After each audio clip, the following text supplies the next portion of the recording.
I request that we observe a moment of silence in honor of our fallen colleagues. Let's stand up and observe a moment of silence.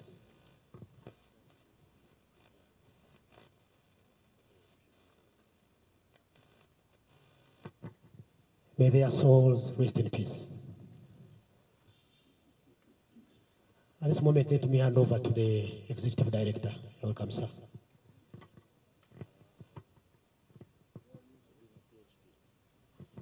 Okay, thank you, Master of Ceremonies, and our Communication Manager, Honorable Minister, my colleagues, directors and staff of Uganda Wildlife Authority. If I sit, it's better. Okay.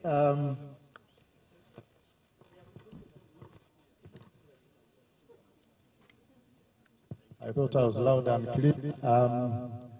Honorable Minister, my colleagues, directors and staff of Uganda Wildlife Authority, our colleagues and friends, the media fraternity, we, as Uganda Wildlife Authority, began operations August 1996. 25 years on, we've grown strong, and we want to go through a series of activities that the Minister will be enumerating that will help us to celebrate growing from babies to men and women. And Honorable Minister, we appreciate your coming, and I want to request that you address the media as we launch the activities for the celebrations of UWA at 25. Thank you, sir.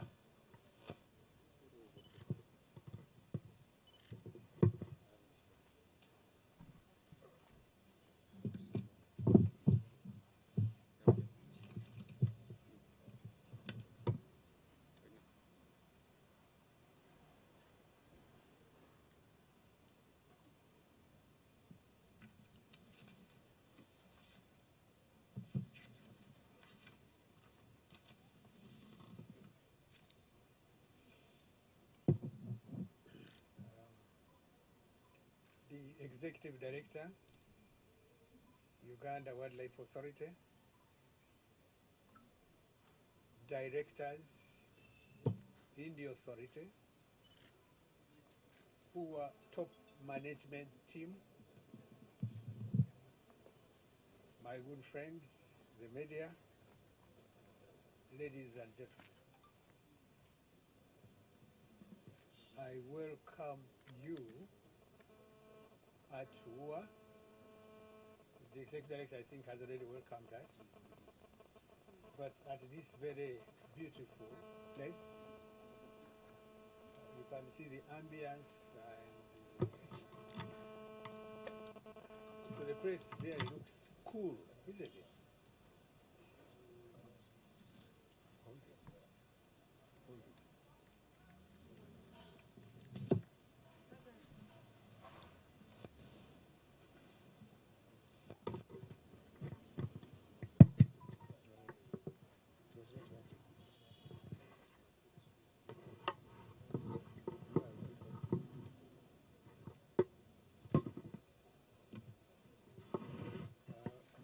I'm delighted to be here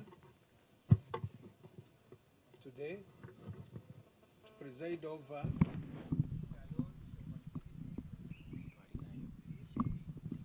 celebrations of Uganda Wildlife Authority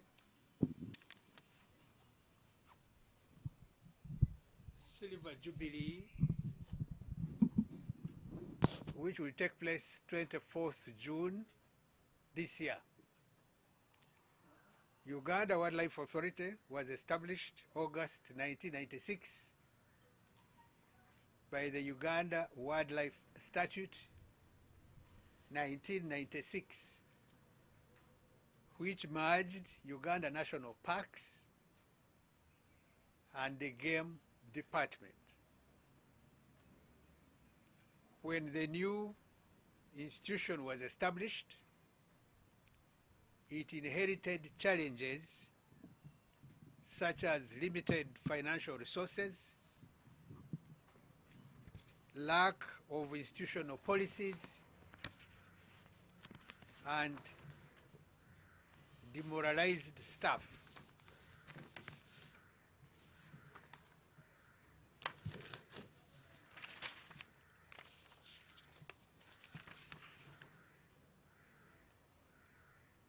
And that staff was inadequately remunerated. However, the last 25 years have seen a lot of transformation in the institution, leading to effective protection and conservation of wildlife in Uganda.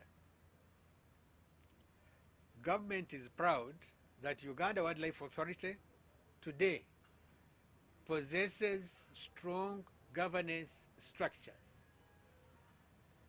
All policies of good governance, including strategic plans, park general management plans, human resource manual, financial procedures manual, board charter, annual operational plans, and other operational and strategic policies have been developed and are being implemented to ensure efficient running of the institution.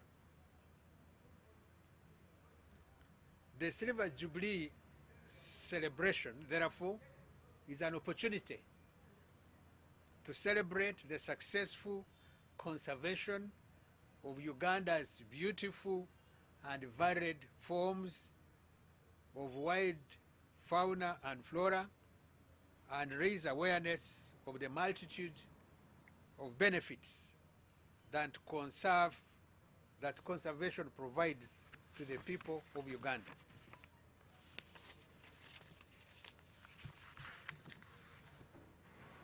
The celebration of 25 years under the theme Improved Wildlife Conservation and Transformation of Communities.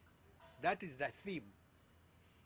Improved wildlife conservation and transformation of communities will reflect on the important economic, social, and ecological roles played by wildlife conservation in transformation of Uganda communities.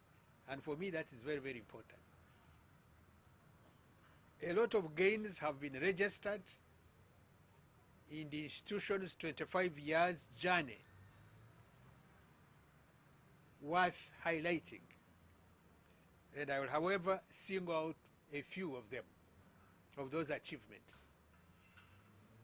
Uganda wildlife staff numbers have grown from a mere 1,000 in 1996 to 2,300. There is a planned recruitment exercise of rangers this month, 8th June of this month. The number will therefore surpass 3,000. Also important to note is the fact that staff was basically divided into 3 departments.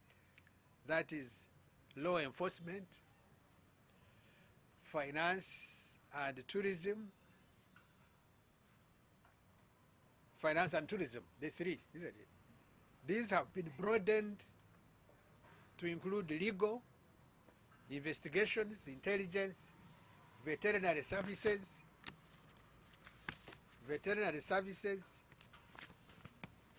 engineering, as well as community conservation.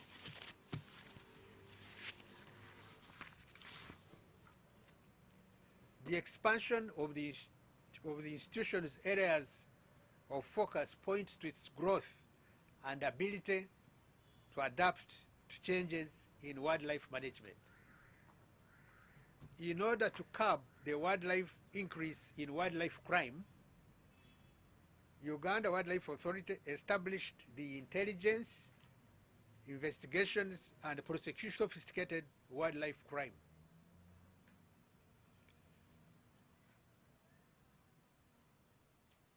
Specialized units such as Canine Unit and Special Wildlife Crime Unit were also introduced. These have had a significant impact in combating wildlife crime in the country. The efforts to handle wildlife crimes have been recognized in international fora, like the sites where Uganda were intercepted by some character with fruits and pineapples. I think you must have seen the picture, isn't it? So most of the wildlife protected areas were encroached upon as boundaries were not clear. I'm pleased to inform you that encroachment of protected areas has been contained to a great extent through boundary marking of all protected areas and building capacity of staff in protected areas to contain illegal activities. With the exception of East Madi Wildlife Reserve and some sections of Mount Elgon National Park, all other protected areas have had boundaries properly demarcated. The encroachment issues in East Madi and Mount Elgon are being handled by government and should be fully sorted out as soon as, I can assure you, as possible, because we have discussed this matter in cabinet and very soon we shall resolve it. There has been significant improvement in all structure across the board in all protected areas. The headquarters previously having a small office at Kanjokia Street was forced to rent premises at Kintu Road until it acquired a new home at Plot 7, Kira Road. The Kanjokia plot has been developed into rental office space named the Wildlife Tower. At protected area level, Uganda Wildlife Authority has built a number of offices, premises, as well as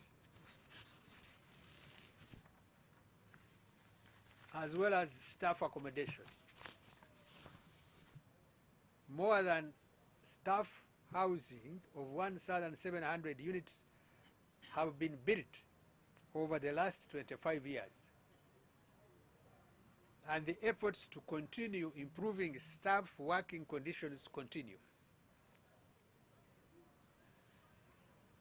Visitor numbers to the protected areas has considerably increased from 85,982 visitors in 1996 to 300 for the COVID-19 pandemic, showing an increase of 879 visitors.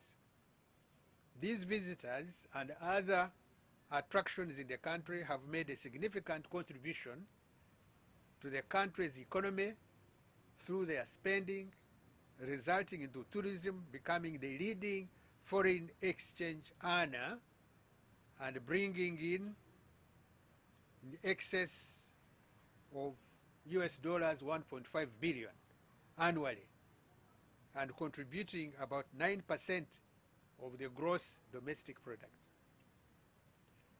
The tourism sector was making a provision of about 1,173 million jobs, about 670,000 being directly employed. 670,000 being directly employed, accounting for 8% of total employment in the country. 8% of total employment in the country. And for me, that is very, very important. If there is an institution which can make 8%, isn't it, of total employment in the country, then you need about 10 more institutions. Isn't it? Then you have 80%, isn't it? And then every Ugandan will be going to a nightclub and enjoying self, isn't it? because Ugandans like to enjoy themselves. For me, this is critical contribution to the economic progress of the country, and the concession revenue in parks has also considerably increased from Uganda shillings 345 million in 2006 to 4.2 billion in 2019 before COVID-19 outbreak. The other significant achievement for Uganda Wildlife Authority over the last 25 years is in regard to support to community livelihoods through the revenue sharing scheme. Revenue sharing scheme. The Uganda Wildlife Act provides 20% of gate entry fees to be shared with communities surrounding protected areas through their local governments. 20% of the collected gate fees, 20% goes to the local authority in that area. This is very, very important.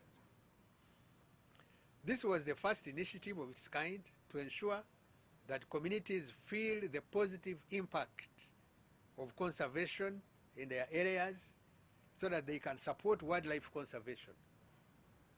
Many other countries in Africa have come to Uganda to benchmark on Uganda and adopted a similar scheme.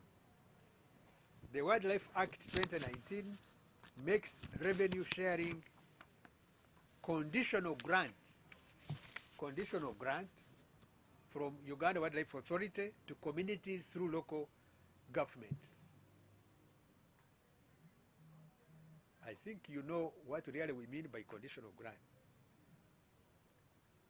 This means that funds from Uganda Wildlife Authority under the revenue sharing scheme are released to implement specific projects developed by the communities themselves and agreed upon by Uganda Wildlife Authority.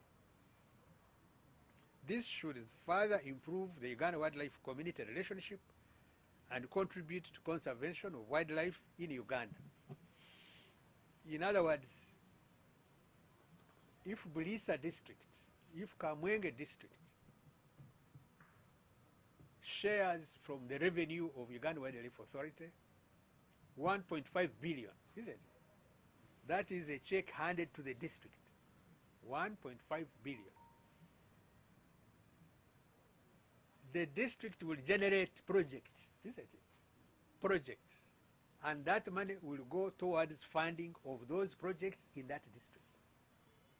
And those projects must be agreed upon between the local government and Uganda Wildlife Authority. Have you understood what I mean? So in other words, this money cannot go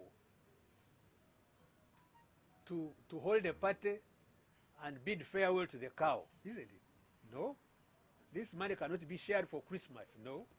This money goes to the projects in that local government as it came from Uganda Wildlife Authority.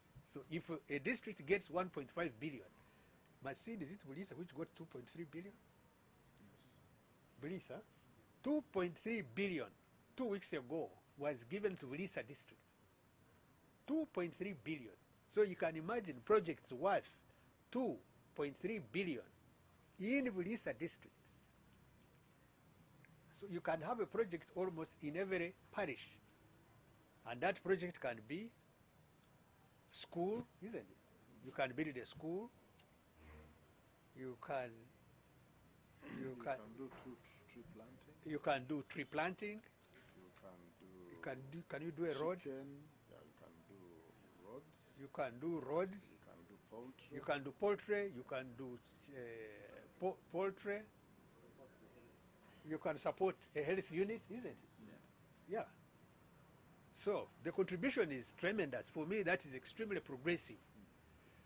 Uganda Wildlife Authority registered an increase of wildlife populations for most animal species. For example, mountain gorillas population in Windy Impenetrable National Park has increased.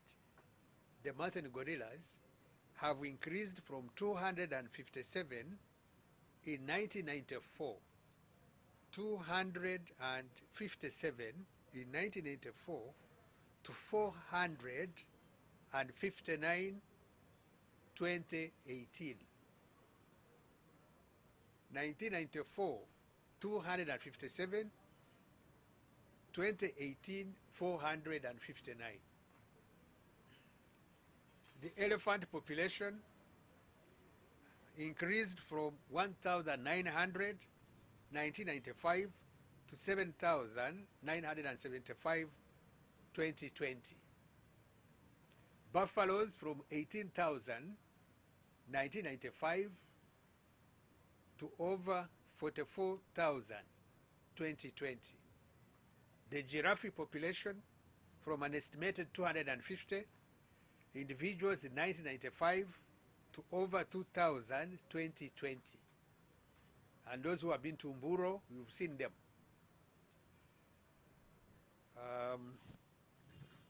This is Bussel's, isn't it? Yes, Bussel's. The zebra, isn't it? The zebra population increased from an estimated 3,200 in 1995 to 17,516 2020.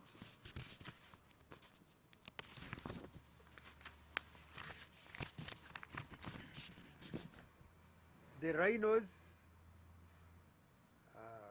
that had been declared extinct in Uganda as by 1995 were reintroduced, as you are aware, and now the population stands at 35 individuals 2022.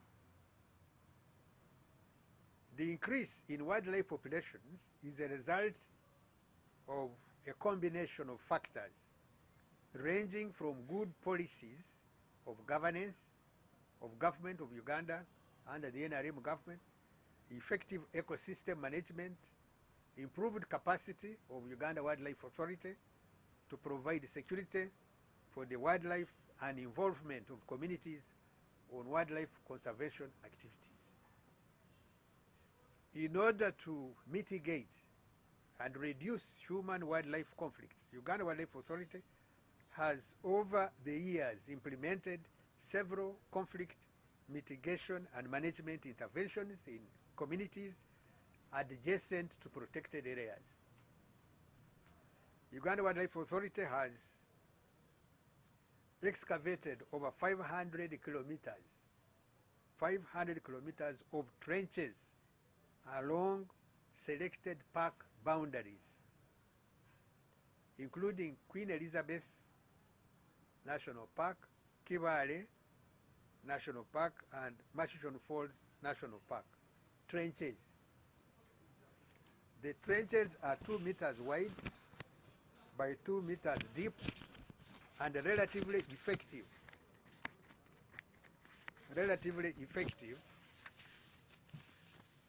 Against large mammals. Large mammals, we are talking about elephants, we are talking about the buffalo, those large mammals. So these trenches are quite effective against large mammals, yes. More than 11,000 beehives have been procured and distributed to different community groups. The hives have been installed along the protected area boundaries.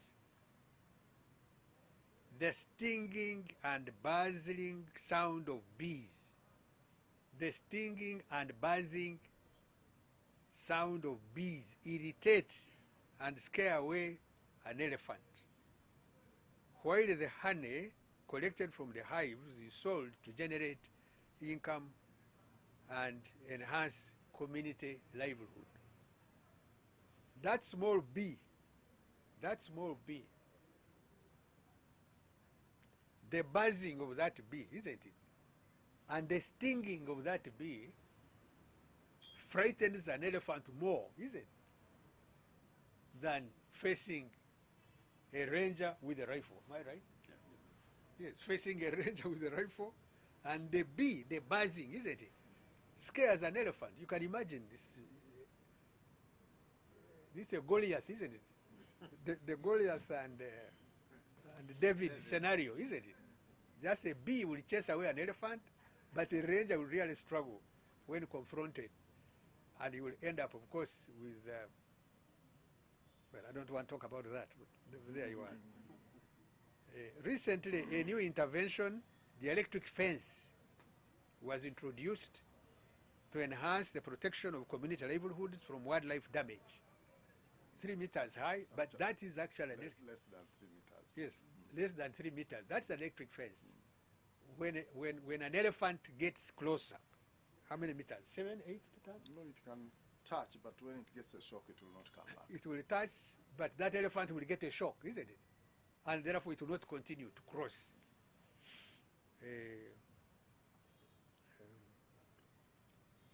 The rest of the electric fence is along Machishon Falls National Park boundary. Additional lines are planned as the effective of the fence is much higher than any of the other interventions. So in other words, it has been discovered that with an electric fence, we can achieve the goal, isn't it? Than using bees and tea and the trenches. So the electric fence is more decisive, isn't it? Safety level 2 laboratory was constructed in Mwea, Queen Elizabeth National Park. The laboratory is able to diagnose and confirm a range of animal diseases, both wildlife and livestock, from viral, bacterial, fungal, and protozoa. The laboratory can handle investigations of human diseases too. A lower level, biodiversity level 1 laboratory was constructed in Machishon Falls National Park to support wildlife disease management through prevention and detection and response. Uganda Wildlife Authority has developed capacity to carry out translocation of wildlife within and outside the protected areas. In the last 10 years, UWA has translocated over 601 wild animals of different species: the giraffe, impala, zebra, Jackson hartebeest, giant forest hog, eland, waterbuck, crocodile, topi, among others. The objectives range from addressing human-wildlife conflicts, conservation education, range expansion, species of diversification, tourism, biological, management of expansive vegetation, especially acacia, hockey, and breeding. By 2020, the translocated animals were estimated to have multiplied to over 1,530 individuals. Those are translocated animals. With the above achievements, there is no doubt that Uganda Wildlife Authority has played a fundamental role in the socio-economic transformation of our country, and it is therefore in order to celebrate such important milestones. We should, however, not lose sight of the need to even do more to address human-wildlife conflicts and reduce the poaching incidents that remain high. I would like to thank the Board of Trustees, management, staff, and stakeholders who have, over the last 25 years, been working with Uganda Wildlife Authority, and it is through these efforts that Uganda Wildlife Authority is what it is today. Finally, as Uganda Wildlife Authority marks its Silver Jubilee on the 24th of June of this month, this year, a number of events have been arranged to celebrate this big day. Today, June 1st, we are launching the media launch. That is Uganda Wildlife Authority media coverage of the launch here at the headquarters of Uganda Wildlife Authority. On the 21st, we shall have a conservation conference, a panel discussion of Uganda Wildlife Authority, 25 years conservation journey. This will be a scientific conference, if you want, a conservation conference. 23rd June, there will be corporate social responsibility, cleaning the famous Kamwokia market, and I think also cleaning the wildlife street from Mulago to Kira Road Police Station. So you'll see a lot of uniformed people there cleaning that beautiful place and cleaning those beautiful sculptures, making sure that street is the cleanest and most beautiful in Kampala. Isn't it? We shall be doing that. I will be part of that cleaning. We are not copying Tarehe Sita, no, but this is ours, isn't it? This is ours. Then June 24th, the event, isn't it? That is celebration of Uganda Wildlife Authority, 25 years. And of course, launching the Uganda Wildlife Authority magazine at the Sheraton Hotel. I call upon all Ugandans, our conservation and tourism partners, to promote and participate in the event and in the celebration of this great wildlife conservation milestone of Uganda Wildlife Authority. I congratulate the entire staff. I congratulate the executive director, directors, senior officers, the entire team of Uganda Wildlife Authority. Congratulations. Looking forward for the D-Day. Asante Kabisa. Thank you very much. All questions to the executive director. Thank you very much, Honorable Minister, for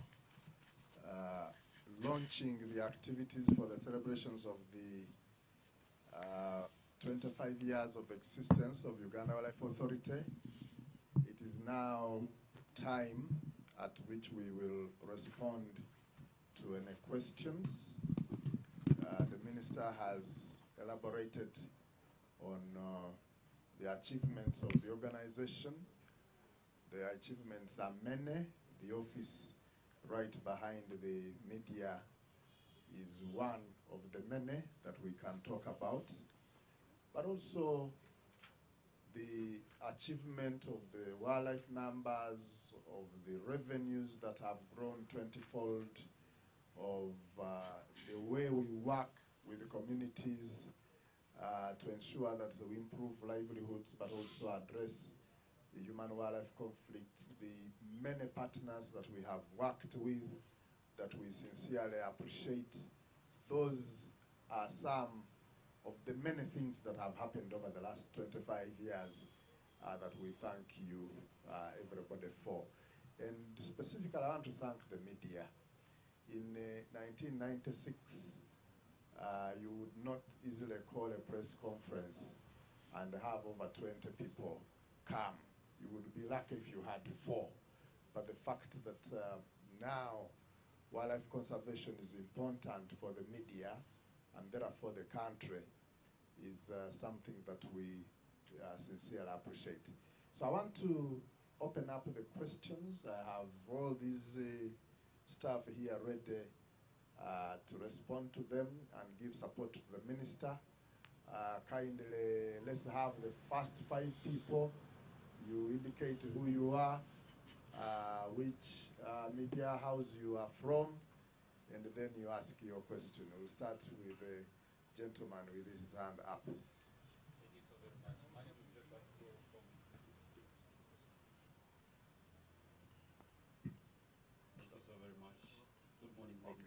My name is Joshua Kagoro from UBC Television. My one and only question, in a bid to conserve flora and fauna, there is the wildlife, human life issue. A vast majority of people living in and around Queen Elizabeth National Park say that when issues of wildlife intruding and attacking natives or the neighborhoods, you tend to take good care of animals, but not the people around who are being terrorized and attacked by those animals. So have you put, are there measures to stop that vice? Thank you. Thank you. My name is Tony Ofungi. I am a private sector associated with the Association of Uganda Tour Operators, but I also correspond for online news. At the last AGM for Auto, I put a question to Mr. Masaba regarding the ban of single-use plastics in the national parks. The sustainability message is the buzzword everywhere, and this is what we want to see implemented, not yesterday, not tomorrow, but as yesterday. Let's have it done as soon as we can, as a matter of urgency. That's what I need to address to Mr. Masaba. Thank you. Thank you very much. I'm Stephen Otage from Daily Monitor. Honorable Minister, most of your protected areas fall within the Albertine region where the oil pipeline is supposed to pass. I don't know whether you anticipate there's going to be displacement of animals and maybe human beings. What plans do you have for this kind of eventualities? And then also the communities around the same areas say they do not know how they are going to tap into the oil revenues. Do you have any mechanism? You've just told us that you've given out about 200 billion to Bulisa. Do you have any plans to train the communities how to tap into the revenues in the oil production? Thank you.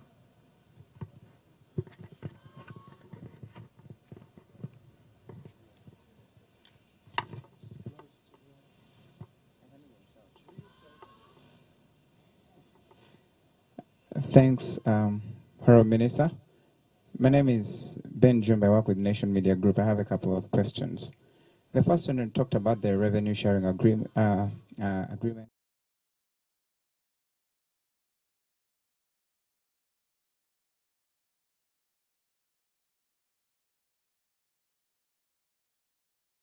think people at the local government level tend to maybe eat the money or put it in areas where they don't directly benefit. I wonder what you need to do to ensure that they appreciate this gesture and also contribute to conservation efforts. Then you talked about the numbers that have grown from 1995. It's a shame that we can't have even over 500,000 for this period. Isn't it disturbing that a country truly gifted by nature cannot even raise this number to at least maybe 1 million? What could be the problem with all the riches we have and the biodiversity the country has? What more needs to be done to ensure that we have more visitors? And then the issue of funding for marketing the country's beauty and whatnot. Government keeps cutting budgets of various agencies and ministries. As a minister in charge of this sector, don't you think you need to stamp down and say the money for marketing this particular sector shouldn't be removed? Finally, recently we had 2 cabs electrocuted by some electric fence owned by a private, I think, developer in the conservation areas. What is the latest? Did we just end at mourning the loss, or there's something being done about the people responsible for that? Thank you very much. And finally, maybe about celebrations. You've talked about various activities. Couldn't it be the right time for the authority to provide some discounts for Ugandans to go and visit some of these places as we celebrate 25 years beyond the CRS. Thank you.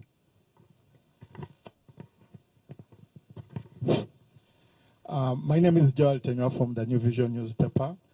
I have some questions, but I'll begin with a complaint. Silverbacks are supposed to be loud and clear. After 25 years, we are not hearing you clearly on this mic. In the have that are going to come, please bring a better microphone. We want to hear you. We did not hear you properly. My questions are two. One of them is that we have spent 25 years. We have another lap of 25 years, probably even more. What should we expect in the next 25 years? What do you see as the key challenges, the key threats to wildlife? And what sort of opportunities do we see in the next 25 years? What sort of strategies are you thinking about in terms of managing those threats? I can quickly think about one. One of them is the land pressures. The population is increasing. Animals are getting into prison because the wildlife corridors are getting cut off. And this is not healthy for wildlife to keep in prison. Are we going to see some of these corridors opened? I can imagine at one point Queen Elizabeth National Park used to communicate with Maction, and this is not the case anymore. And some of these lions that are being killed on private lands probably are struggling to retrace some of these areas. The second and last one is about ecotourism. About 25 years ago, we decided to adopt ecotourism as a strategy to manage wildlife and also to make money from it. To what extent is ecotourism paying off? Of course, I've been to Burundi, and this is a wonderful case, but elsewhere, we don't see the results. And it is even much worse when you go to forest reserves. I know this is not your ambit, but of course there's also wildlife in these forest reserves. What should we expect to see in the next 25 years? I hope when you're responding to question one, you can also highlight this as well. To what extent are you going to work with your sisters under NFA to be able to make sure that probably the forest reserves also generate something which can probably be shared with the communities? And to what extent is wildlife going to pay the rent for occupying these areas? Because once it doesn't pay, people are going to convert these areas into maize gardens, and that's what is going on. How are you going to stop them from doing that? Thank you. Let's have those being answered first. Yes. Thank you very much. Management will answer, and then the minister will finalize when all the questions have been done. I want to introduce to you the team here, starting from my extreme left. Dr. Adonia Bintora is the Deputy Director of Community Conservation. Next is Mark Opol. He's in charge of procurement. Next is Chemonge Sabila. He's the Deputy Director, Legal and Corporate Affairs. Next is Stephen Masaba, the Director for Tourism and Business Development. On my right is John Makombo, the Director for Conservation. Next is Jimmy Mugisa. He's in charge of Finance and Administration, Director of Financial Administration. Next is Charles Tumesije, Deputy Director, Field Operations. And then Madame Jacqueline Bakovachi, the Deputy Director for Human Resource. I am Sam Manda, the Executive Director. If I speak now, these people will not have an opportunity to speak. So let me ask Mr. Makombo to answer a few, and then pass over whoever, I think to Masaba, and then we'll see how to proceed. Thank you. Thank you, Idi. The Idi has already introduced me. My name's John Makombo. I'm going to answer questions related to conservation. As the Director for Conservation, And I'll pass over the mic to my colleague, Charles, in case he has any additions, so that we can cover up all the conservation issues. I think the first question was, are you doing anything in regard to human-wildlife conflict? I think the minister was very, very clear about that. We have already put some sections of the electric fence, and we have continued also with the trenches, animal trenches. We have the beehives, we have the hedges, we have quite a number of interventions that are being implemented. So it's not that really we are sleeping or we are leaving animals to the people. I think we are concerned, more concerned than you, that we have a conflict between ourselves and the community. So we would wish to see this conflict resolved, and that's why we are working very hard to ensure that the length of the electric fence is enhanced. For now, actually, in the coming financial year, we are looking at over 100 kilometers of the electric fence around Murchison and around Queen Elizabeth. So we want actually to ensure that the elephants no more get out of the protected areas to disturb communities and threaten their lives.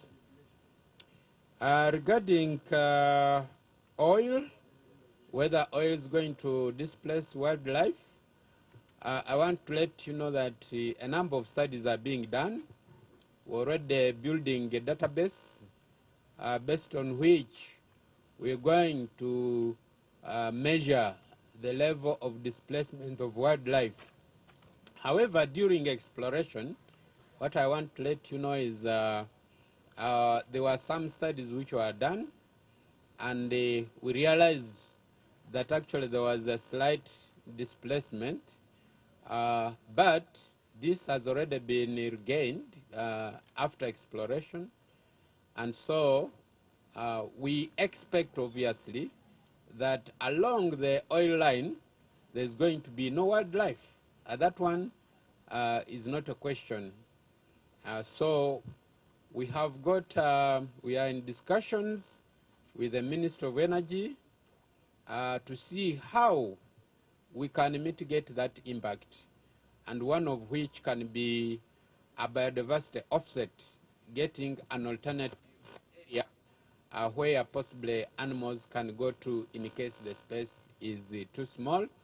We are also looking at options of making a habitat better. We are looking at options of actually closing the park, especially when it comes to electric fencing, so that animals don't disturb communities outside there. So are we then going to tap into the oil, especially when it comes to communities? I think this is a better question for the Minister of Energy. This is not our responsibility, really, to see whether oil is benefiting the communities. We should be able, yes, to work with the Minister of Energy to see how that can be resolved. Regarding the revenue sharing issue, it's not benefiting communities. I think this is also one of our concerns, and we have, first of all, worked on that through a change in the regulations.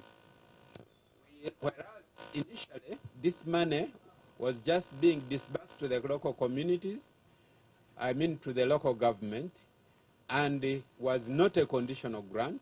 This time it's going to be a conditional grant, so that when we give money to local government must account back to UWA.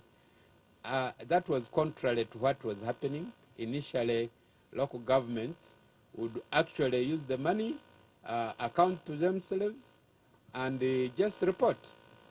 So, but it's going to be different now. It's a conditional grant. A conditional means it has conditions attached. So you're not just going to have money and use it like that. This time, if we approve money for livelihood improvement and you don't use it on livelihood improvement, then you will not receive any money next time. If you're lucky, if you're not lucky, you might have some policemen coming to knock on your door to see why you didn't do the right thing at the right time.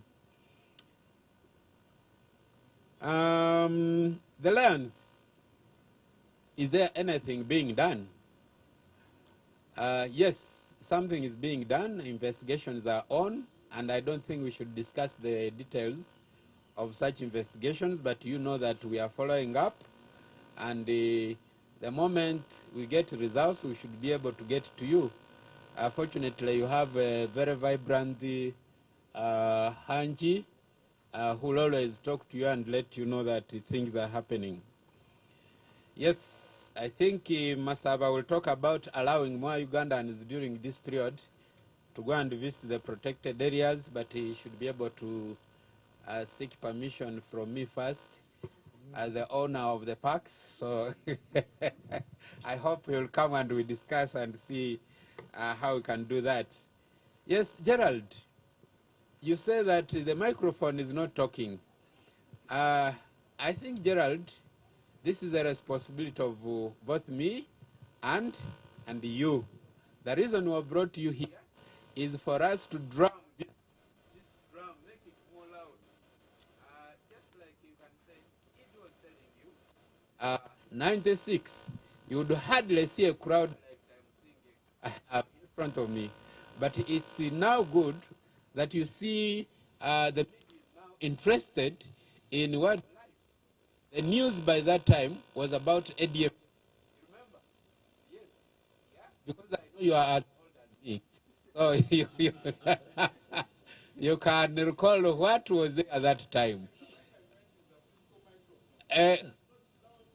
Oh, me, I thought you were meaning the drumming of conservation. Okay. Okay. Good. I think I've been loud enough. Now, for me, you can hear. Good. Thank you. So, but I think, Gerald, I want to thank you particularly because you've been so loud when it comes to conservation matters. And no wonder you got an award in that, yes. So we would wish that colleagues will join Gerald in drumming for conservation, drumming for our natural resources, because time is going to come when actually we have a lot of pressure. So we need to make noise now so that the communities and other stakeholders can know the importance of keeping these resources in place. Yes, what are we then foreseeing, Gerald, in the future? I think, of course, the user issues are still going to come, the human-wildlife conflict. We're going to have, of course, population pressure, land grabbing somehow. Of course, we have those challenges. We're going to have issues to do with the migration impediments. We are going to have a lot of poaching, of course, and of course, invasive plants. Those ones, sincerely, with climate change, we should be able to have those challenges, and then developments in protected areas. But I can assure you that we are building strategies. First of all, we have a strategic plan. Every 5 years, we come up with a strategic plan and build strategies and see how to go about some of these challenges. You can see that for human-wildlife conflict already, we want actually to ensure that we close some of the hotspots where we have heightened elephant conflicts so that we can lessen the intensity of elephant destruction of crops. We, in terms of land pressure, the marking of boundaries is still going to be enhanced. We shall continue to monitor them. We are also going to ensure that we build more outposts at the edges more so that we can have more rangers to monitor these areas and ensure that we have no incursions within the protected areas. Where we already have communities, we are working very hard. We want to ensure that all these areas are freed of occupation. In fact, the board has already provided for funds for some of the protected areas. We have about 3 billion that we are going to use to compensate some of the communities that are already inside the protected areas so that we can free some of these areas from occupation. I know with the population pressure, we have a lot of challenge in migrations because people are going everywhere. So I think that one we can have a bigger discussion. In terms of poaching, we are actually getting some technologies that are going to help us. And then we are working on invasives. We have already started that. We are getting more partners. And in terms of developments, we are building policies that are going to help us get these developments down. I think let me stop there so that possibly, I don't know whether... Thank you, Honorable Minister. Just to add on Mr. John Makombo, in terms of what are we going to see or what is in plan for the next 25 years, I think in the side of protected area management, I want to say that we are going to see a lot of improved technology. He did touch on technology. Technology now is going to help us a lot in wildlife management. We have constructed what we call joint operation command centers in protected areas, and then we equip these with digital radios, CCTV cameras, camera traps within the protected areas to ensure surveillance and get real-time information of what is happening within the protected areas. That will make it easier for us to manage poaching, for us to manage human-wildlife conflicts, because we will be able to detect something in real time and be able to respond. We are now improving communication in the protected areas by making sure that connectivity, because all these technologies require connectivity, and that is being worked on. So I think we should be able to see a better managed wildlife in the next 25 years. I thought I needed to talk about that. Maybe on the Lion saga, yes, we need to let the media know that the investigations are still going on. We are establishing that this lodge was being, the fence of the lodge was connected on the live electricity from Umeme. The solar had stopped working and they were using live, it is just like touching on this wire which is hanging. It is very dangerous. And if we establish that that was the case, then I think that will also add on the charges that we are going to put on the owner of the investment. So thank you very much. Thank you very much, Honorable Minister. I hope you can hear me clearly from that end. I'll start by the question on ecotourism.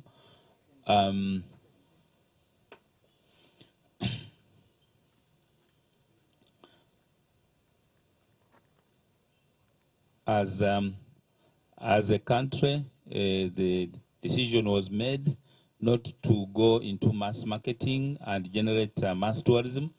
Uganda Wildlife Authority fully supports and engages in practices that support ecotourism, which mainly hinges on promoting the destination for fewer but purposeful tourism visitors. We still have capacity to attract more people to visit us within the protected areas. I think our carrying capacity for now is at about 40% in many of the protected areas. I don't think we have reached 50%. So you can include and increase the number of visitors to the protected areas to beyond where we are. So we haven't reached the maximum levels yet. Our regulations and procedures limit the number of things that you can do that can destroy the environment. We have regulations for visiting the parks that stop you from damaging, throwing things and littering, that protects the environment. Even when you go to do some of the, and see some of the products like chimpanzee and gorilla tracking, we do have limitations on how many people can visit, how long you can stay. All these are aimed at promoting and keeping some of the resources for current and future generations.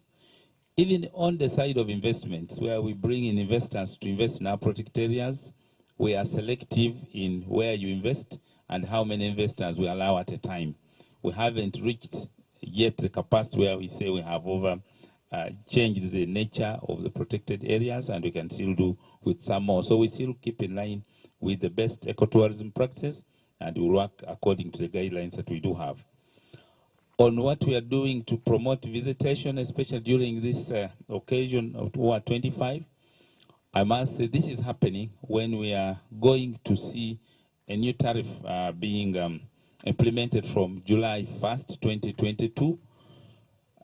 Good for us, and fortunately so, the new tariff that's going to start being implemented does not change a lot of things. So we're going to maintain a tariff that is pro-Ugandans, that's pro-East Africans, and that recognizes that we are still operating in slightly challenging times post-COVID. For example, the rates that we charge that are really and that show that we are promoting East Africans, a Ugandan pupil going to visit the park is only charged 3,000 shillings. And if you belong to a wildlife club, we charge you 2,000 shillings. And if you are an adult visiting a park, it's 20,000 shillings, and that rate won't change. So even if you want to push a Ugandan to visit, these rates alone are good enough. What we can do is to make noise and make sure that people are aware that it's affordable to visit the protected areas, and you can enjoy and benefit from what Uganda has given us. For example, gorillas tourism.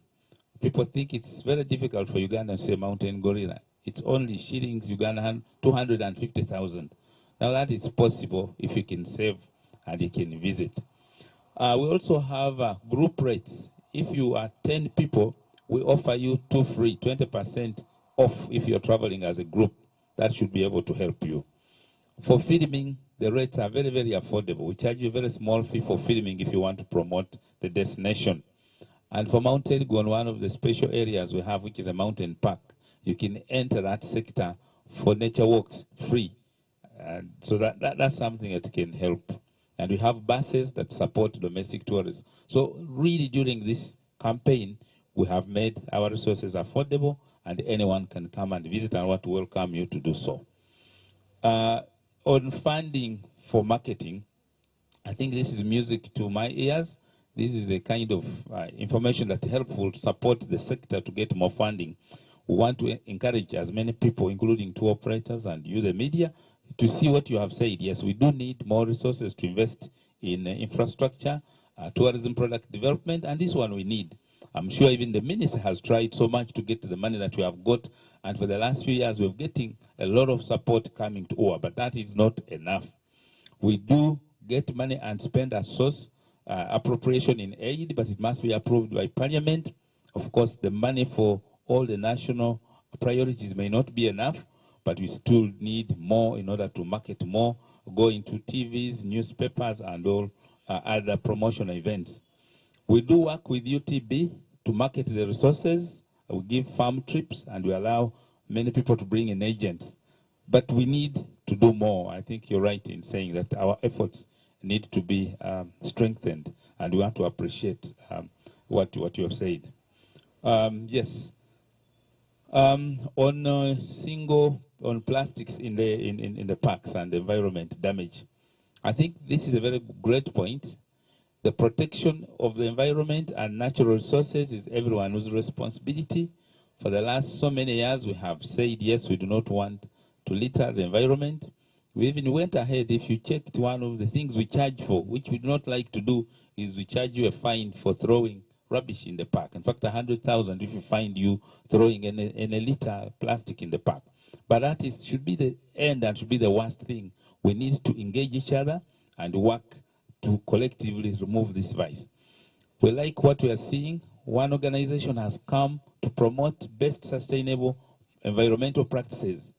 If we drive that route and many people come to show cause why they should not throw rubbish, they should not go with plastics and use recyclable bottles, that should be the way to go. And we'll have engagement as part of this campaign to meet and tell you that you should not do this. But we believe that if each one of us has a role, the media even has a bigger role to promote this, the non-pollution of the environment by throwing waste into the protected areas. Yes, what will happen in the next 25 years from the tourism point of view?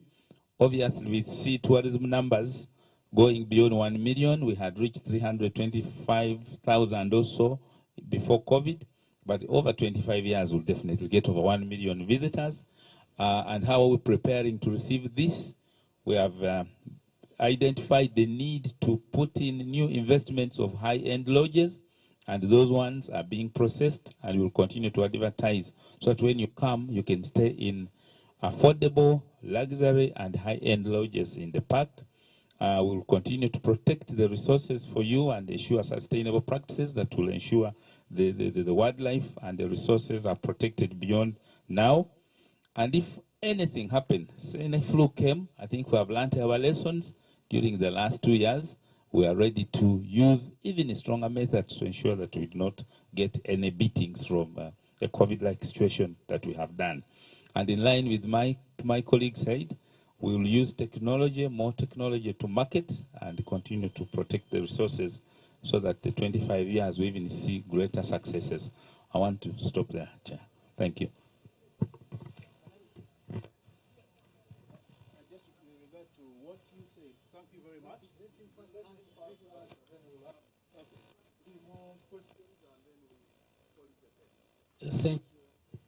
Thank you, Honorable Minister. Mr. Joshua is concerned that we care more on wildlife. We don't care about human beings, especially.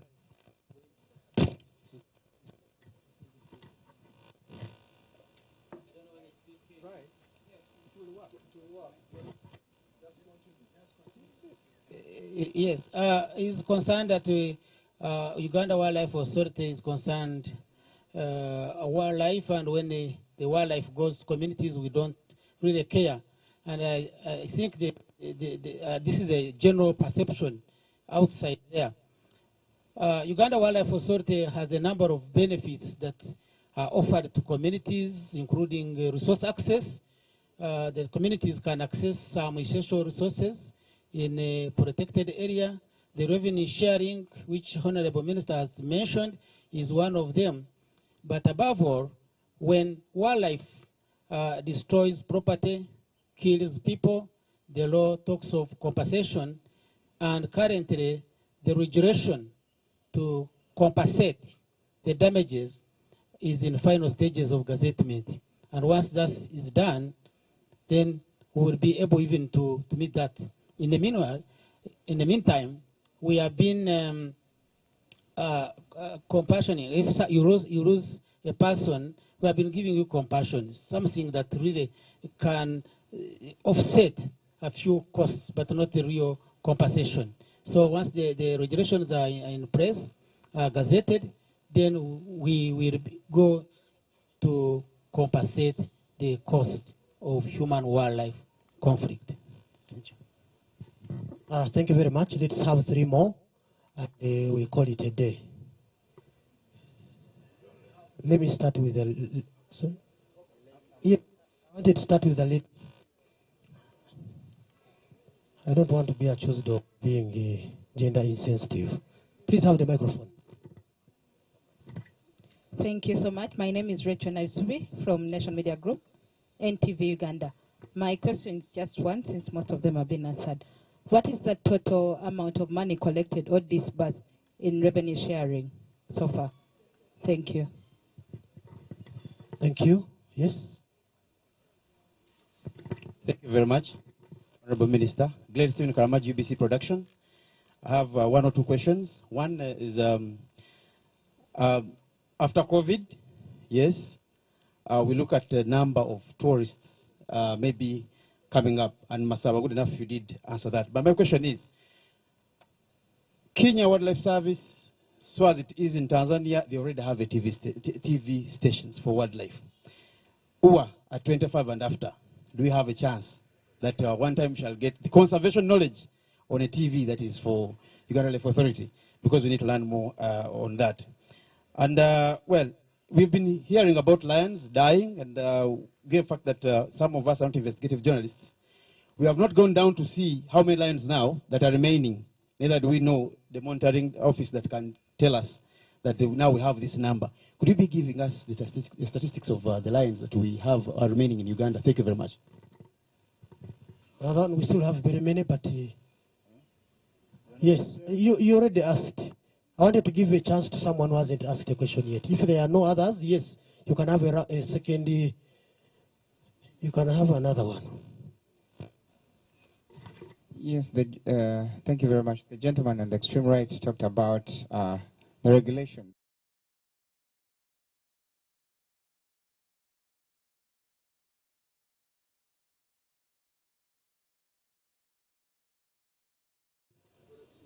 Lastly.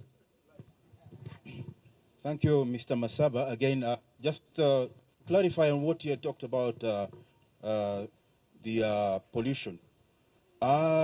Yes, it's fine to have fines, 100,000 and everything, but in Uganda we have learned that there are so many wonderful laws, regulations, but they are not implemented. What we are calling for is the total ban on single-use plastic, rather than say they are going to take measures and fines. Because, as you know, during the lockdown, there was a lot of domestic tourism happening. The bridges have been... Secondly, can I remind all that UTB is at least 2 years or one older than UWA? Let them also join in at UTB at 25 so that we can have a joint celebration. I'm talking that with a personal connection because we initiated UTB in 1995 and 25 is a milestone. Thank you. Thank you. Fungi is an advocate of total plastic ban, so it is understandable. The TV station, that is a long-term dream that we have, but you know it takes resources and it takes adequate planning to ensure that you have it and we're able to sustain it. So once we are very sure of these two, having it is not a big deal, but the big issue is its sustainability. And that's the area where we are trying to see how we can go around it. But it's a brilliant idea. Thank you. Thank you, ladies and gentlemen of the media. I'll try to respond to the remaining questions and then ask the Honourable Minister to close. As of 2019, since the revenue sharing started, implemented, we have given out 21.4 billion Uganda shillings to different communities, neighboring protected areas. Incidentally, that money doesn't go to a district, but it goes to the parish. Only the parish that touches a boundary of a national park or a wildlife reserve. We can give you the details, which Dr. Adonia Bintora can actually share with you on how much has gone where, but the total as of 2019 was 21.4 billion. This year, we because of COVID, in 2020 and 21, this year, this financial year, we've already given out about 3.5. In 2 weeks' time, in Buindi, we'll be giving out another 3 billion shillings. and another roughly 3 billion shillings in Queen Elizabeth in the last week of June. Maction Falls, we gave out 2.9 billion that the minister was referring to the districts neighboring Maction Falls. And then Kidepo, we've already sent the money amounting to 400 for revenue sharing, 600 million for sport hunting, which is 1 billion shillings. So that is money that is going into the communities. And the way we are using the parish development model, we didn't know the name before. We were just implementing. Now the name parish development model, and that is what we are using to ensure that the communities at the parish level are able to benefit. I want to a specific one on is revenue. Areas are all gazetted, not necessarily for revenue, but for a lot of different reasons. And these reasons depend on the location. Mount Elgon, for example, is a water tower. It's supposed to enable the rain be soaked and be released slowly to the surrounding communities through the streams. If you are looking at Kidepo, we are looking at conserving the wildlife there and the landscape. If you're looking at the Maction Falls, on top of the wildlife, we have the falls on the River Nile that we are protecting. Bwindi, it's for the gorillas. Now, the issue of money that comes out of it is an added advantage. And definitely we want to raise the money. Mr. Masaba has clearly explained how we'll make this money. And when the money comes, we'll use it for further investment in the protection and conservation. So does ecotourism pay? Yes, it does, because yes, it brings in the money, but you need to look at the other values that go with the biodiversity, that go with the ecosystem services that we receive. On top of that, 2019 is a good year before COVID to talk about, because that year, Uganda Wildlife Authority gave out 15 billion shillings into the consolidated fund over and above our budget that went to support other agencies within the Ministry of Tourism, Wildlife and Antiquity. So we were already contributing over and above the budget we required. And we believe now that our tourism is recovering, in another year or two, we'll continue, we will restart making a contribution to the other services that the Ministry of Tourism provides. So, Bwana Gerard, ecotourism pays. How are we going to work with other agencies? We're already working with them, with the National Forest Authority, for example. We are now implementing a project called the Investing in Forests and Protected Areas for Climate Smart Development. Part of what we are working on with them is to identify tourism sites and develop them for tourism, so that again we make ecotourism pay, but remembering that in the majority of cases where a forest reserve or a national park has been set up, it's not necessarily about the money. It's much more important business.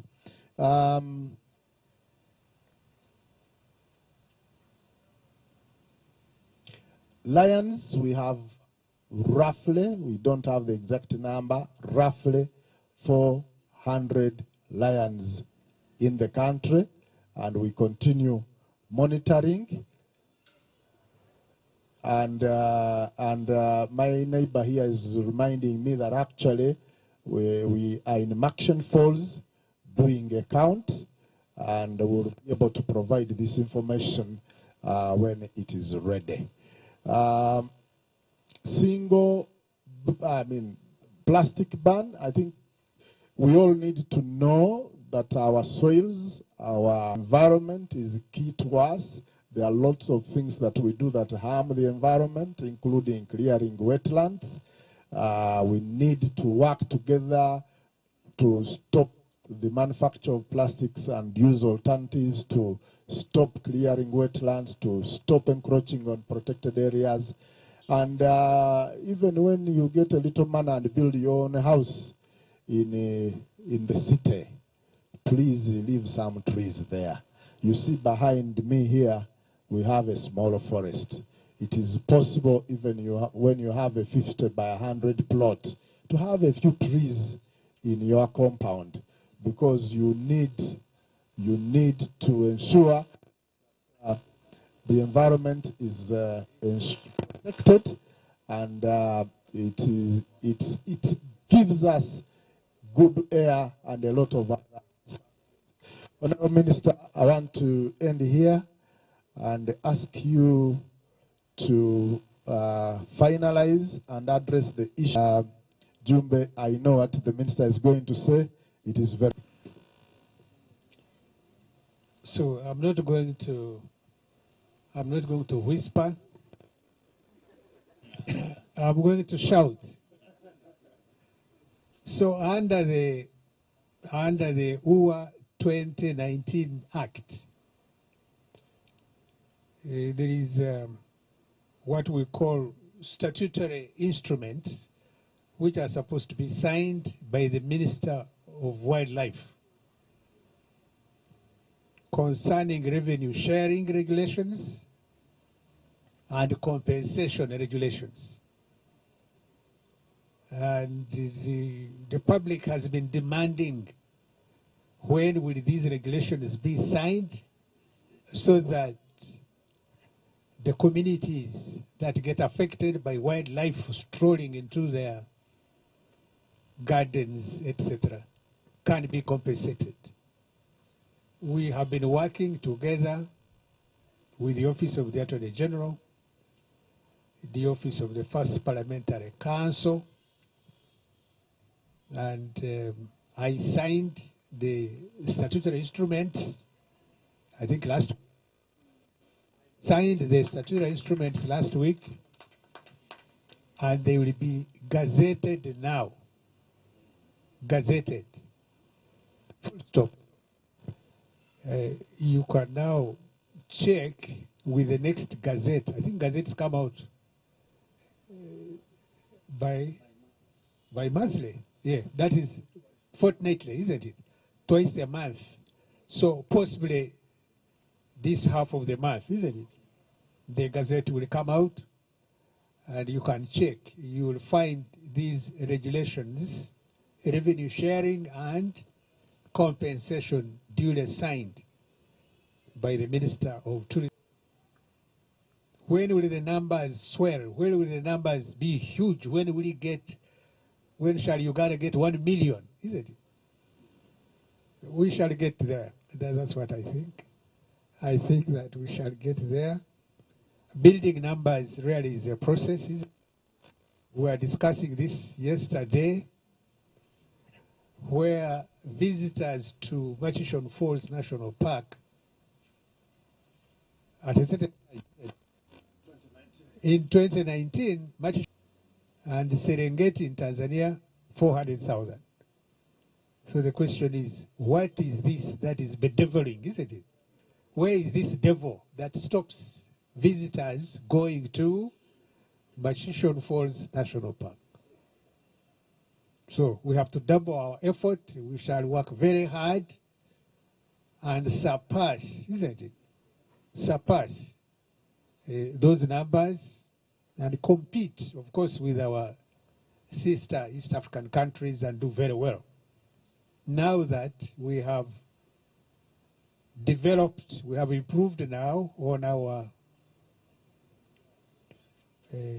national brand destination, Explore Uganda, the Pearl of Africa. So, and funding is not bad anymore as far as Uganda Tourism Board is concerned.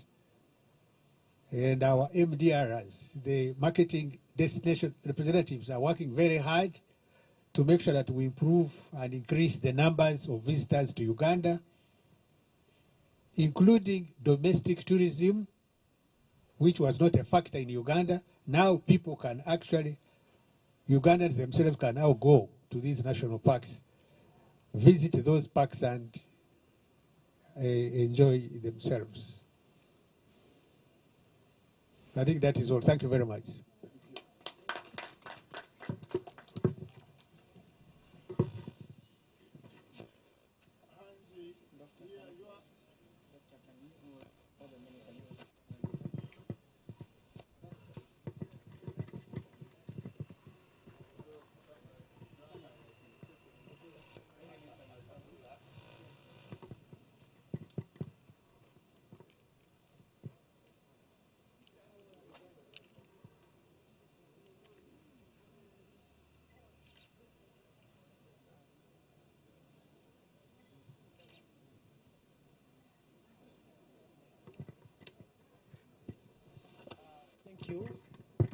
Thank you, Honorable Minister, for gracing this very important occasion. We are really, really grateful that you spared time to come and be with us and address the nation on the achievements of UWA in the last 25 years.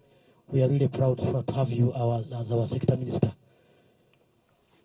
Colleagues, that marks the end of our press. Oh, there is a Uganda version. I'm happy that the ED is going to give that. Today I'm off camera, and that's very nice.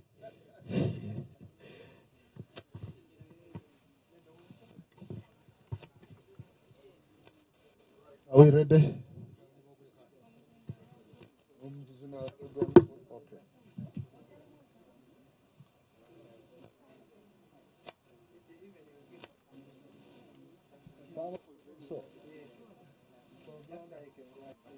For Baba.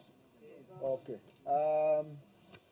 Mbalamusiza mwenna mwebale bannamawulire okujja nga tutandika okukuza emikolo egya Uganda Wildlife Authority, ekitongole ekirabirira ebisolo by'omu nsiko okuweza emyaka 25 emiramba nga kikola omulimu gwayo.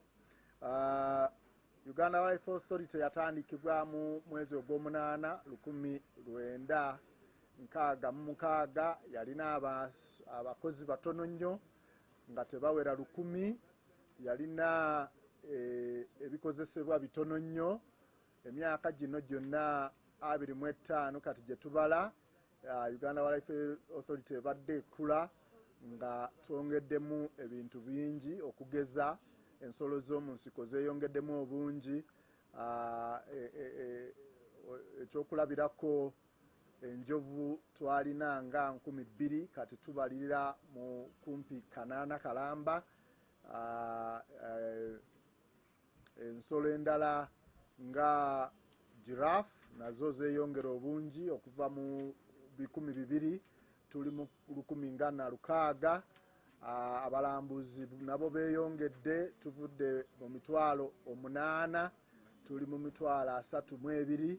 So ebyo byonna biraga nti Uganda Wildlife Authority ekuze.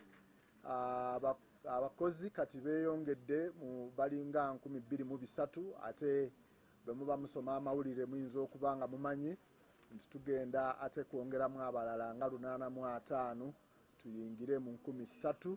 Era nga tukola emirimu gyaffe tugezaako okulaba nti ebisolo by'omu nsiko byeyongera obungi, naye ate era nga intervention. So ebyo byonna tubikola. Tujja kuba ku lunaku nga 23 omwezi guno ogw'omukaaga tugende mu katale ka Kamwokya nga tugezaako okuyonjawo era okolera awamu n'abakola mu katale ako.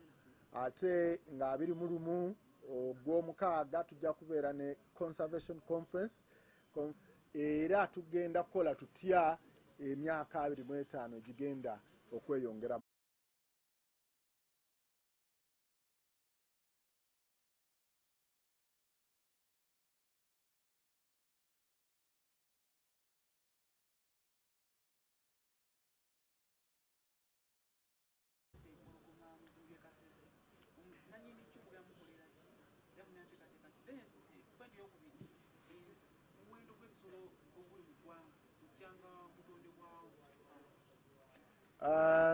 Webale nnyo muwendo gw'ebisolo oguli mu ggwanga okuva Uganda Wildlife Authority bwetondebwawo tetubimanyi kubanga bingi nnyo ddala ate birimu ebika bingi, so olw'ensonga eyo nyinza okubuulira nga bwe nkugambye enjovu ziri roughly 8 zaali 2,000 kati ziringa 8.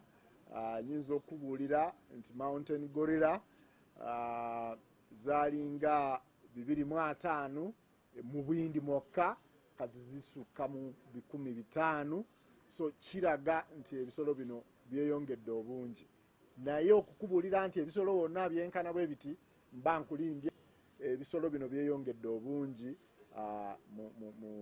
mu national parks zaffe kusinziira ngeri gye tubikolamu. Then ekyokubiri kibadde ki? Yes, ekikomera ekikozesa amasannyalaze, Uganda Wildlife Authority yennyini erina ekikomera kyeteeka ku boundary, ku nkomerero, ku ensalo za paaka oba reserve. Tutadde essira ku Queen Elizabeth ne Maction Falls kubanga awo we tubadde n'obuzibu obusingira ddala nga enjovu zifuluma ne zikola ne zoonoona ebintu by'abantu. So wetutandikidde Queen Elizabeth tulinayo kilomita kati 52, Maction Falls tulinayo kilomita 40. Tugenda kweyongera nga tuzikolako. Now waliwo abantu abalala abalina ebikomera nawano mu Kampala babirina ne bateekako amasannyalaze okuziyiza ababbi oba okuziyiza ebintu bye bataagala okuyingira mu we babeera oba amaka gaabwe oba. So tulina yali lodge ng'erina fensi eyo y'amasannyalaze ekikomere. Mu kiseera ekitali kyawala nnyo tujja kubatwala mu kkooti abakwatibwako abaaleetera ensolo zaffe okufa kubanga ekikomere ekyaffe tekitta naye kirina engeri gye kikangamu ebisolo ne biddayo mu nsiko ne bitagenda mu nnimiro z'abantu. So ekikomera kyonna omuntu kyakola mu mateeka amatuufu tekirina kutta kubanga laba singa yali muntu nga ye yakwatako kubanga empologoma esinga omuntu obuzito naye empologoma yafa. Singa yali muntu naye yandibadde afudde. So ekyo kitegeeza nti ono kye yakola kyali kikyamu era amateeka gajja kumukwata nga bwe kyateekebwawo. Abantu abasinga obungi abaagala okuyingira ettaka ly'ebisolo twabagoba dda tebakyalimu. Tukyeyongera. Waliwo ebifo nga Ajai Wildlife Reserve oyite Pakwaki, mulimu abantu abali mu reserve naye nga bagenda okuteekawo reserve eyo nga already mwe bali. Twamala okwogera nabo ne baziwa sanctuary. Ziwa sanctuary omukaaga ogwo egukubizzaamu tulina 10.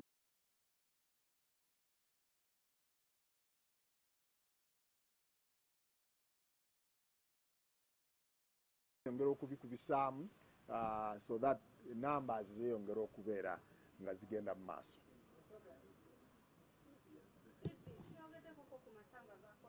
Amasanga agakwatiddwa gabadde actually ga rhino enkula zabadde kilograms va mu Yemen. Okunoonyereza kukyagenda mu maaso naye kyenyinza okukubuulirako kati nti tulina embwa ze tuyita K9 unit. Embwa twaziteeka ku airport, ezimu ziri Maction Falls. Embwa ezo zituyamba nnyo okulaba nti ziwunyiriza ate zirina obumanyirivu obuyitirivu zaawula rhino horn oba amasanga g'enjovu oba ebirala byonna ebiyitibwa ensolo z'omusiko ne bw'okikweka otya embwa ezo ziwunyiriza ne zikijjayo era ze zaakoze omulimu. Omusajja eyabadde akukuza ebintu ebyo ali mu poliisi, tumukutte, tukyabuuliriza. Bwe tunaamala okubuuliriza ajja kugenda mu kkooti tumukoleko ng'amateeka. Sorry. Okukukusa ebisolo by'omu nsiko, okukukusa amasanga tekikkirizibwa okuggyako ng'olina olukusa olwetongodde Uganda Wildlife Authority lwekuwa oba Ministry of kutambuza ebintu ebyo ogenda kukwatibwa. Ate mulimu ebirala bye tutakkiriza ddala nga amasanga aga rhino, amasanga ag'enjovu tegakkirizibwa. So ekyo ne bw'ojja tetusobola kukuwa mabaluwa gatambuza. So ekyo tukyakirwanyisa. Tulina engeri nnyingi ezikikolako, naye ekikulu nti tulina ekitongole wano kye tuyita intelligence abakeesi, ne tubeera n'ekitongole ekya operations be bagenda ne bakwata, ne tubeera n'ekitongole ekya investigations be banoonyereza ng'omaze okukwatibwa kiki ekituufu, then ne tubeera n'ekya prosecution be bakutwala mu kkooti ne bakuvunaana emisango. No emaze emyaka 25 kubanga bagitaawo nga bagayita Game Department ne Uganda National Parks mu mwaka ogw'1996. Okuva ekiseera ekyo tubaire tuliikula, ebisolo bye tulabirira nga byeyongera obungi, abalambuzi nga beyongera obungi, sente gifunivu okuva mu bulambuzi nga deyongera obungi. So ebyo byonna bitutusiza ku kiseera ekikoba nti twetaaga okudaguza okumanya nti tukuze, ate nga bwe tuwekuba mu mitima tunaakola ki ebijja mu maiso emyaka 25 egyeyongera tuidaakola ki. So ekyo nikye tulikola. Ensonga eyindi yenenda okwogeraku n'ensonga egemagana kwabakola obulabe ku bisolo nga babiyita oluyisi nga benda kutoolamu bye batoolamu ng'amasanga bajje bagatwale bagatunde e China n'agandi.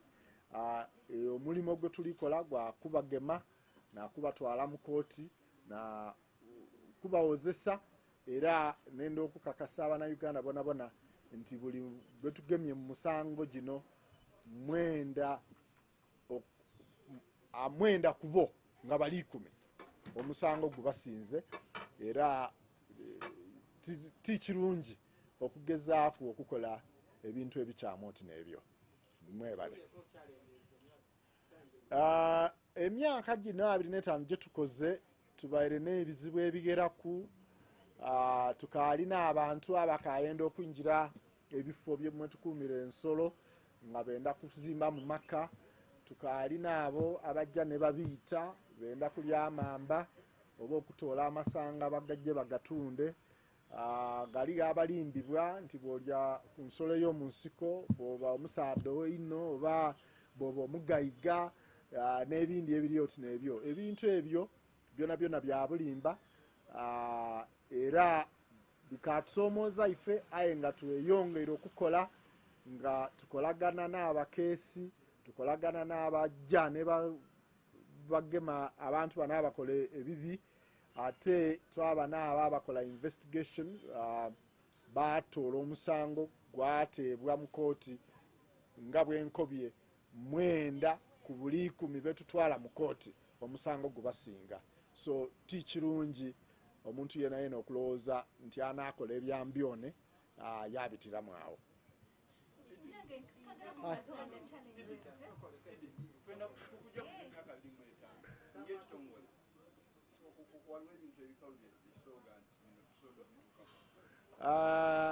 Weebale ino mu myaka gino 25 gye tukoze, obungi bw'ebisolo mu nsiko bweyongeire. Tuzimbye amayumba ag'abakozi ababakozi ba Uganda Wildlife Authority. tweyongeire sente twafunanga bilioni 2.96 buti tufuna bilioni 10 buli mwaka. Ekyo kiraga nti tukuze. Abakozi nga bwenkobye beyongeire okuva mu abataali baali tibagera 1000 buti tuli mu 2300 ate tujja kwongerako abandi 8 tujja kuyingira mu 300. So ebyo byonna biraga nti tulikula. Abakozi baife abasulanga mu banaife bebeeta mama ingia pole buti abasinga bungi bali mu mayumba amalungi getuzimbye. Tubala amayumba 1,700 getumaze okuzimba abakozi baife mwe basula. Of course buli kubanga tuongera ku abakozi amayumba gakaali kumala bulungi. Ayi tudda kweyongera nga tuzimba ekiraga nti tukuze tutandise okwetongola okola ebintu bino bene ife. Lwakitondeka.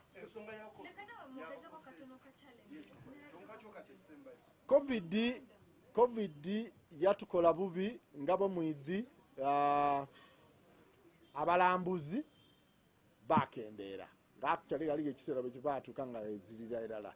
Ate nga abalambuzi metufuna sente de tusasula abakozi, sente ne digula amafuta, sente ne digula emere, sente ne disasula amasanalaze n'ebindi. So kyatuleetera obuzibu. Aye twenda okwebaza gavumenti nti yetuyambye mu kiseera kino ekizibu yatuwa ku sente twakola emirimu era tukeyongera okola. Buti Covid nga bwakendeire tuli kweyongera nga abalambuzi beyongera okuba abangi. Tubadde n'ebizibu ebiwerako mu Uganda Wildlife Authority nga biwera. Tukyalina abantu abagala okukola kye tuyita encroachment okuyingirira ebifo bino mwe tulabirira ebisolo nga baagala okubyeddiza. Bwe bumu ku buzibu bwe tulinabo. Sente tetulina zimala, especially emyaka giri egyasooka gyali mizibu nnyo. Abakozi tetulina bamala, era n'abantu bano abakukusa amasanga g'ensolo n'ebirala nabo bakyaligo bakyatutawaanya. Naye twebaza gavumenti n'Abannayuganda bonna abatuyambye okulaba nti ebintu bino tugenda nga tubijjawo mpola mpola. N'abalambuzi abazze n'abantu abazze ne batuyamba mu kutuwa sente okuzituyambye okukola emirimu onookendeeza ku bizibu ebyo. Wagambye omusajja yogedde n'agamba bali abajja sente zemuwa okuwa abantu ba community mugenda bakolera ki? Era yagambye waliwo enteekateeka y'okubeera nga bagenda kuba accountable. Edda bwe twalinga ne revenue sharing sente zetugabana ne baliraanwa baffe abaliranye national parks eryaliwo nti tuziwa districts ne zizituusa ku bantu kumiruka mwe batuula. Oluusi sente ezo zaabuliranga wakati awo ne zitatuuka ku bantu. Etteeka epya erya Wildlife Act 2019 ligamba nti kati sente ezo za revenue sharing eri conditional grant. Ekitegeeza nti tetuzigaba bugabi ne zigenda naye zigenda nga tumaze okukkirizaganya zigenda kola kiki era ne tutambula nga tuzigoberera gye zigenze okulaba nti zi projects ezo mu miruka. By the way, parish development model gye boogerako kati twagitandika dda nga Uganda Wildlife Authority naye okujjako nti erinnya tetwalirina. Naye kaakati tuzigoberera okulaba nti zituuse ku muntu wa wansi ku muluka era zikoze omulimu ogwo gwe twamaze okukkirizaganya nga guteekwa okukolebwa. Bw'abeera nti tezituuseeyo, ekisooka omukozi wa Uganda Wildlife Authority avunaanyizibwa okulaba nti azitunulira nga zigenda, agenda kukangavulwa. Naye era mu tteeka bwe ziba zibulidde oba ku district nabo aba district tujja kubakwasa